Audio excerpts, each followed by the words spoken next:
Je vais appeler Alexis Graillet.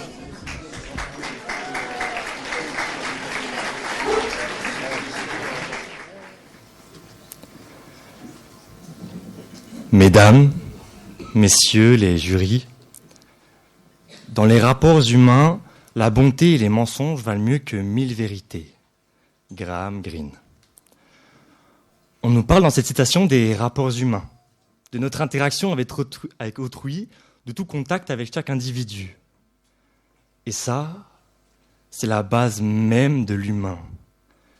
Et de plus, c'est même un sujet le plus central de la Déclaration universelle des droits de l'homme, qui dit que tout le monde mérite le respect.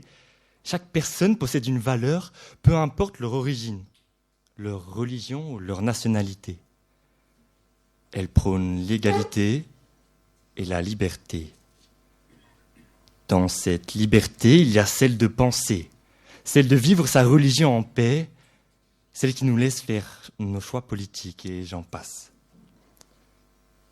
Cette déclaration est le fruit de nombreuses luttes historiques, comme l'abolition de l'esclavage, les mouvements pour les droits civiques et les innombrables combats pour l'égalité homme-femme. Et tout ça revient inévitablement aux rapports humains. Alors, autant vous dire que ce n'est pas un sujet à prendre à la légère, ce n'est pas un sujet facile, et autant le comprendre pour mieux vivre en société. La bonté. Ce mot digne de sainteté, modèle de bon savoir-vivre, toute personne pouvant la compter dans ses qualités vous dira que oui, celle-ci est bien adaptée. Osez me dire qu'une personne remplie de bonté sera de mauvaise compagnie. Et je pense même que ces personnes sont plus aimées, du moins, ont les meilleures relations.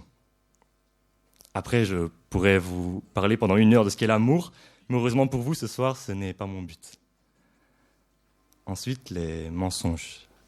Ce mot diabolisé depuis tout petit, ce mot presque interdit, on m'a toujours appris à ne pas m'en servir. Car qui dit mensonge, dit trahison. Qui dit trahison, dit mauvaise relation, n'est-ce pas? Et là, on me dit que la base des rapports humains, c'est la bonté et les mensonges. Encore pire, que c'est mieux que 1000 vérités.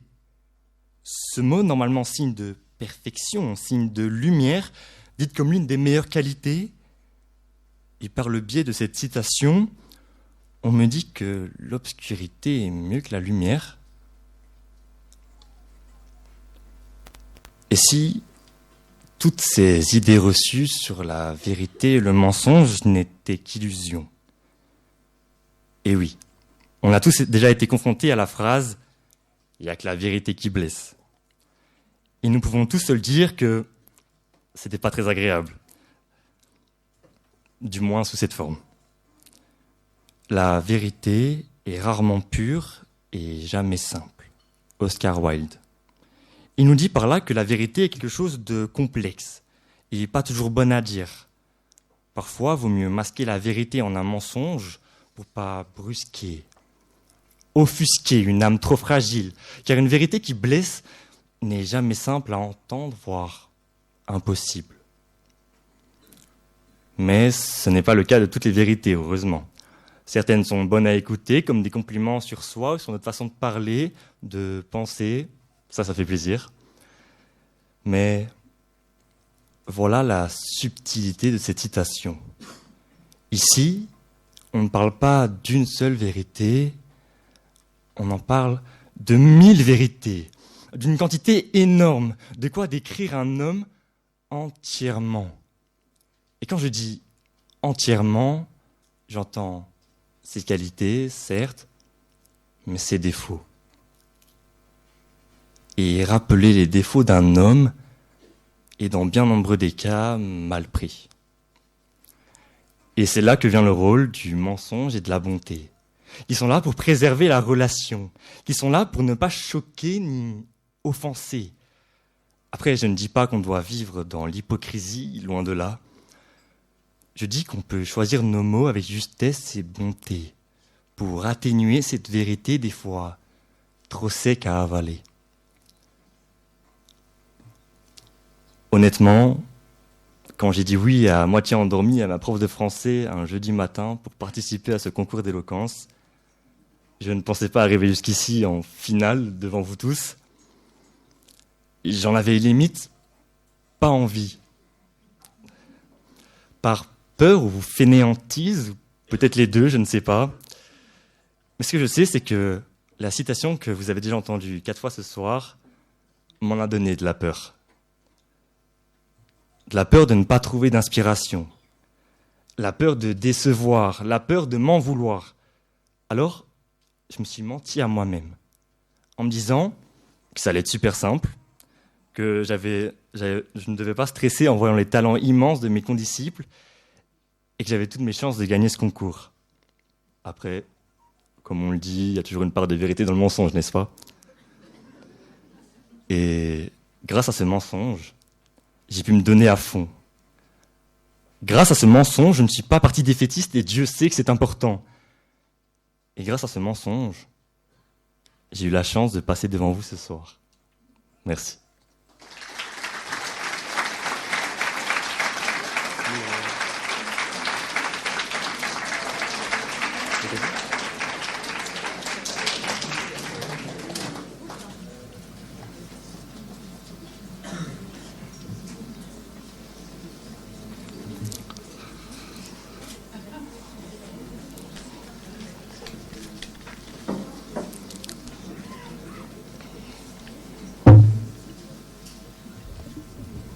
Voici l'improvisation. Celui qui ouvre une porte d'école ferme une prison. Victor Hugo. Je répète.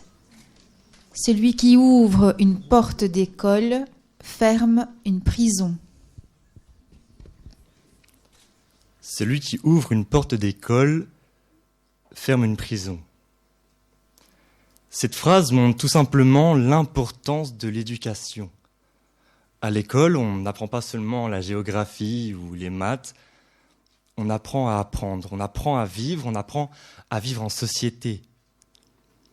Alors, si on a appris ces qualités dans ces domaines scolaires, on a moins de chances de tomber dans la délinquance, dans les prisons. Alors, je ne sais pas si les statistiques sont bonnes, mais peut-être qu'ouvrir une prison peut fermer une... Non, ouvrir une école, excusez-moi, peut fermer une prison. Merci.